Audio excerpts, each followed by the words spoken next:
그게 반드시 이겨야 됩니다. 우리가 무너지면은 모든 하청 노동자들이 유치원 같은 삶을 살 수밖에 없습니다. 경남 거제 대우조선해양 하청 노동자들은 임금 인상과 처우 개선을 요구하며 올해 6월 2일부터 51일간 파업했습니다. 초대형 원유 운반선 화물창에 쇠창살을 설치해 농성을 했는데요. 대우조선해양 측은 파업이 끝나자 노동조합 집행부 5명을 상대로 470억 원대의 손해배상 청구 소송을 제기했습니다. 노동계는 정당한 파업권을 탄압하는 도구라고 반발합니다. 더불어민주당은 이른바 노란봉투법을 제정해 손배소 남발을 막겠다고 하는데요. 첨예하게 손배소 갈등을 빚고 있는 경남 거제를 국제신문이 다녀왔습니다. 대우조선 하청 노동자들은 4.5% 임금 인상과 상여금 인상에 합의하고 올해 7월 5일 파업을 마무리했는데요. 문제는 장기 파업에 따른 민형사상 책임을 누가 지느냐입니다. 대우조선해양 측은 장기 파업으로 큰 피해를 봤다며 파업을 주도한 집행부 5명을 상대로 470억 원대의 손해배상을 청구했습니다. 한 명당 약 100억 원을 배상하라는 요구입니다. 노동계는 노동 탄압이라고 주장합니다. 명확하게 470억 얘기했고, 그걸 산정했는 기준이라든지 여러 가지 이런 것들을 보면 주무구구식으로 얘기한 것 같고, 정확한 근거를 갖다가 사실 낼 수가 없죠. 손실이 이미 발생했는 것도 아니고, 할 거라는 것들을 그냥 예상해가지고 그렇게 한 거기 때문에 결국에는 노동자를 겁박하려고 하는 수단인 거죠. 어쨌든 노동조합을 교섭을 진행하고 파업권을 얻고 파업을 해봤는데 파업 이후에 또 손배소가 기다리고 있는 문제인 거잖아요. 언제나 모든 책임을 제일 약자한테 지고 회사가 발전하기 위해서는 제일 약자가 좀 더 많은 양보를 해야 된다. 이게 지금 계속 해왔던 거죠. 현행 노동조합법 42조 1항에는 생산 기타 주요 업무에 관련되는 시설을 점거하는 형태로 이를 행할 수 없다고 규정하고 있습니다. 이를 위반할 경우 3년 이하의 징역 또는 3천만 원 이하의 벌금에 처하게 되는데요. 정부는 불법 점거 과정에서 발생한 위법 행위에 대해서는 법과 원칙에 따라 대응할 것이라고 밝혔습니다.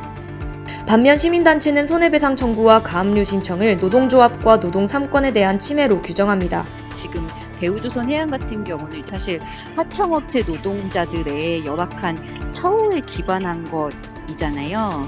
노동자들의 쟁의 행위에 대해서 사실 회사가 굉장한 규모의 손배소를 제기하는 것 자체가 노동자의 권리를 침해하는 거고, 헌법이 보장하는 노동권을 부정하고 어떻게 보면 또 노동행위 자체를 불법으로 규정하는 이런 행태 자체가 저희는 좀 개선되어야 한다라는. 470억 손해라는 그 사측의 주장에 대해서 일단 좀 의문을 가지고 있고요. 손배소가 실제로는 손해를 배상받고자 하는 목적보다는 노동조합의 활동을 억제하고 위협을 주는, 실제로 그것 때문에 목숨을 잃으신 분들도 많이 나왔었는데, 실제로 2003년 부산 한진중공업의 7억 9천만 원 손배소, 2009년 쌍용자동차 29억여 원 손배소와 관련해 많은 노동자가 극단적인 선택을 하거나 고통을 당했습니다. 최근 더불어민주당은 정기국회 22대 입법 과제 중 하나로 노란봉투법을 제정하겠다고 밝혔습니다. 다음은 갑질 근절, 중소, 소상공인 지원을 위한 주요 과제입니다. 노조 활동으로 인해서 발생된 손해에 대해서는 사용자가 배상을 청구할 수 없도록 하는 노란봉투법 등입니다. 노동자들이 파업하거나 이렇게 해서 피해가 생기면은 재산상 피해 이런 것들을 회사 측에서 노동자들한테 이렇게 부과시키지 않습니까? 결국 그거는 어떻게 압박 수단이겠죠. 앞으로 누구 파업 같은 거 이런 거 하지 마라. 근데 노란봉투법은 그런 부분들을 제한하는 내용을 담고 있는 거죠. 하지만 노란봉투법이 시행될지는 미지수. 19대와 20대 국회에서 수차례 노란봉투법이 발의됐지만 실제로 입법화되지는 못했습니다. 국민의힘 김기현 의원은 지난 7일 페이스북을 통해 노란봉투법은 민주노총을 위한 방탄법이자 무법천지법이라며 입법 목적이 불순하다고 주장했습니다.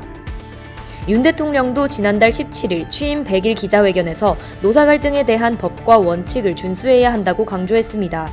산업 현장에서의 노동운동이 그 법의 범위를 넘어서서 불법적으로 강경투쟁화되는 것은 어떤 하나의 보관으로서 단번에 해결할 수 있는 문제가 아닙니다. 정부가 이 법과 원칙이라고 하는 것을 노사를 불문하고 일관되게 유지한다는 그 원칙이 중요하고, 새 정부 들어 노동자의 단체 행동권과 사측의 손해배상 청구 소송으로 노사 갈등이 깊어가고 있습니다. 국제신문이 전해드렸습니다.